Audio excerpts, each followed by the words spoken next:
చెక్కు చెదరనటువంటి రథం ఒకటి ఉంది అర్జునుడి దగ్గర. కాబట్టి అటువంటి రథం అర్జునుడికి ఉంది కాబట్టి అదొకటి అర్జునుడికి ఎక్కువ.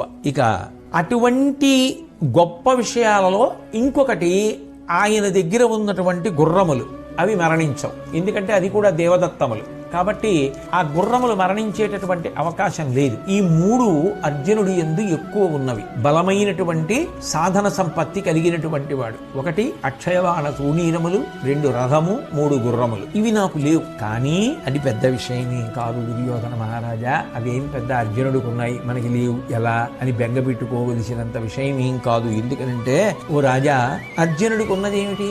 అక్షయబాణ తూణీరం. ఎన్ని తీసినా తరగకుండా వస్తుంటాయి. నేనేం చేస్తాను?